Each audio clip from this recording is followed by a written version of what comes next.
Екі бірдей видео, бірдей тақырып, бірдей сапа, бірдей контент. Біреуі 2000 қаралым ал жинады, екіншісі 200 000. Айырмашылығы тек біреу болды. Сурет. Кішкентай 4 бұрышты thumbnail, яғни обложка. Адамдар видеоны емес, ең алдымен суретті көреді. Сурет нашар болса, сенің ең мықты контентіңді ешкім ашпайды. Дәл осы себептен YouTube'та табыс пен сәтсіздіктің арасындағы шекара көбіне видеоның ішінде емес, сыртында. Сол суретте тұрады. Бүгін мен қазақтың ең үлкен арналарын алып, олардың обложкаларын бөлшектеп талдадым. Мысалға, Ajulu KZ, Ирина Кайратовна, Арман Юсупов, дөп сөз, бәрінде қайталанатын бір формула бар. Сол формуланы тауып, саған дайын күйінде берем. Соңына дейін қарасаң, өзіңнің арнаңа дәл қазір қолдана алатын нақты схема аласың. Бірден ашық айтайын, мен бәрін білетін гуру емеспін. Мен басқаша жасадым. Миллиондаған көрермені бар қазақ арналарын ашып, ондаған обложкаларды салыстырдым. Қайсысы істейді, қайсысы істемейді. Соңы заңдылыққа айналдырдым. Себебі ең дұрыс ұстаз кеңес беретін адам емес, нәтижесін көрсете алатын мысал. Ал бізде қазақ ютубында осындай мысалдар жетеді. Тек ешкім оларды осылай талдап көрсетпеген. Сонымен формулаға кірсейік. Неге обложка сонша маңызды? CTR деген не? Алдымен бір ұғымды түсініп алайық. CTR бұл click through rate, яғни сенің видеоңды көрген адамдардың қаншасы оны басып ашатынын көрсететін пайыз. Жұмысы былай. YouTube сенің видеоңды бірнеше адамға көрсетеді. Олар көп басса, алгоритм бұл қызық екен деп видеоны одан да көп адамға ұсынады. Аз басса, видео сол жерде тоқтап қалады. Ал адам нені басады? Тақырыпты толық оқымайды. Ол алдымен суретке қарайды, яғни обложкаға. Бұл сенің видеоңның бірінші әсері, бірінші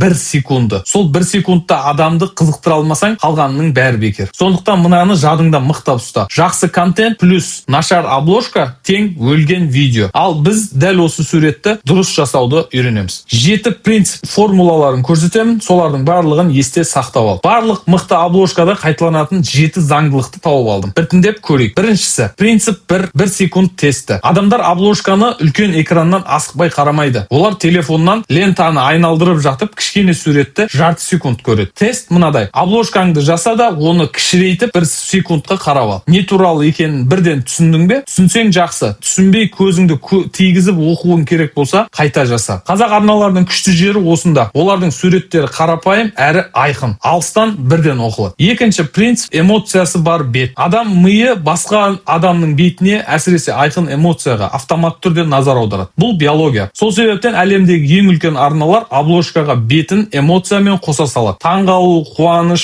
шошу, күлкі. Қазақ комедия шоуларын байқа. Мысалы, Ирина Кайратовна немесе YouFrame командасының видеолары. Олардың thumbnailында әрқашан асыра ойналған жарқын эмоция тұрады. Күлкі, айқай, таңғалыс, дәл сол беті сені тоқтатады. Кеңес бейтарап. Жабық бет емес, нақты бір сезімді көрсететін бетті сал. Принцип 3 элемент ережесі. Қарапайымдылық. Ең жиі қате бір суретке бәрін тықпалау. Көп мәтін, көп адам, көп зат, 5 түрлі түс. Нәтижесінде көз қайда қарарын білмей, адам жай ғана өтіп кетеді. Ереже. Бір обложкада 3 элементтен аспасын. Мысалы, бір бет, бір зат, бір немесе фон, бір қысқа мәтін. Болды. Қарама қайшылық пен түс. 4-ші принцип бұл. Сенің видеоң лентада жалғыз тұрмайды. Оң жағында, сол жағында ондаған басқа видеолар бар. Сенің міндетің солардың арасынан бөлініп көріну. Бұл жерде қарама қайшы жарқын түстер көмектеседі. Қараңғы фонға ашық сары мәтін. Объектіні фоннан айқын бөліп тұратын контраст. Ойын арналарына қара. Мысалға, Ajulu KZ сияқты ойын контентінде түстер әрқашан қанық, жарқын. Фон ойынның сахнасы, үстінде эмоциялы бет, бұрышында ірі мәтін. Бәрі бір-бірінен айқын ажыратылған. Принцип 5.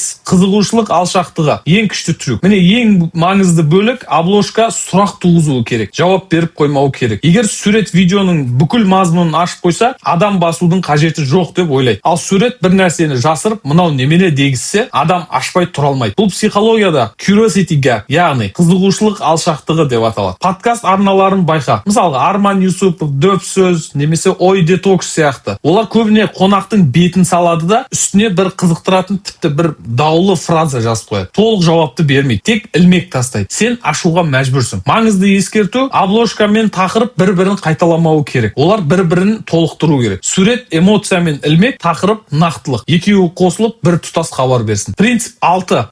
Аз мәтін, ірі шрифт. Thumbnail біздегі мақала емес, яғни обложкамыз біздің мақала емес. Оған үлкен сөйлем жазудың қажеті жоқ. Ең көбі 2-4 сөз. Әрі ол сөздер алыстан оқылатындай ірі болсын. Себебі телефоннан обложка кішкентай көрінеді, ұсақ мәтінді ешкім оқымайды. Тіпті мүлдем мәтінсіз тек күшті сурет сурет арқылы да бәрін жеткізуге болады. Жетінші принцип бренд бірізділігі. Мықты арналарды лентадан логосыз ақ та танисың қарап отырып, себебі олардың барлық обложкалары бір стильде. Бірдей түстер, бірдей шрифт, көбіне сол адамның бір өзі. Бұл сенің көрнекі қолтаңбаң. Адам сенің бір видеоңды ұнатса, келесі жолы лентадан сені бірден таниды. Бұл сенімділік те, бренд те. Сондықтан кездейсоқ әр видеоға бөлек стиль жасама. Өзіңнің 2-3 түсіңді, бір шрифтіңді тауып, соған берік бол. Ниша бойынша талдау. Енді біраз қазақ нишаларын талдап кетейік, енді теорияны нақты арналарға салайық. Себебі әр нишаның өз ережесі бар. Ойын арналары, мысалға Ажулу Кизе. Қазақ тіліндегі ең ірі ойын арналарының бірі, 2,5-3 миллионға жуық жазылушысы бар. Формуласы фонда ойынның ең қызық сәті, немесе кейіпкері. Үстінде автордың эмоциялы беті, бұрышта ірі қанық түсті мәтін. Бәрі жақын, динамикалы. Мұнда басты мақсат энергиямен қозғалысты беру. Комедия мен шоу. Ирина Кайратовна, Юфрейм, Сәлем эпизод түсе. Бұл нишаларда эмоция бәрінен маңызды. Асыра орындалған мимика, бірнеше кейіпкер, жарқын түс, үлкен мәтін. Мақсат бұл күлкілі болады деген хабарды бір сөзбен жеткізу. Қарапайым эмоциялы көңілді. Подкаст пен сұхбат. Арман Юсупов, дөп сөз, ой детокс, тілкеспек жоқ. Мұнда стиль тазалау, салмақтылау. Көбіне жүргізуші мен қонақтың беті. Қарапайым немесе қою фон. Үстінде бір ойландыратын немесе даулы фраза. Бұл нишада адамдар тақырып пен қонаққа басады. Сондықтан суреттің жұмысы кім екенін көрсету және қызықтыратын сұрақ тастау. Отбасы мен лайфстайл. Мысалға, сәлем, ауылдан сәлем, ерке қыздар, аминка витаминка. Мұнда жылылық пен шынайылық сатылады. Отбасы, балалар, нақты сезімдер, көбіне бір жағдай немесе бір оқиға тұспалданады. Жасанды емес, жылы әрі шынайы эмоция. Осы нишаның кілті. Көрдің бе? Формула біреу, бірақ әр ниша оны өзінше қолданады. Сен өз нишаңды тауып, дәл сол ережеге сүйенуің керек. Енді жиі жасалатын 4 қатеге қарай. Енді жиналған формуланы бұзатын қателерді айтып шығайын. Мұны жасасаң бәрі бекер. Қате 1, тым көп мәтін. Бүкіл тақырыпты суретке жазып қою ешкім оқымайды. 2-4 сөз болды. Қате 2, әлсіз контраст. Объект фоннан ажырамай, бәрі бір тонда. Лентада байқалмай қалады. Қате 3, алдау, жалған кликбейт. Суретте бір нәрсе көрсетіп, видеода ол болмаса, адам ашады, бірақ 5 секундта шығып кетеді. Бұл ретеншнді құртады. Алгоритм видеоны жек көріп қалады.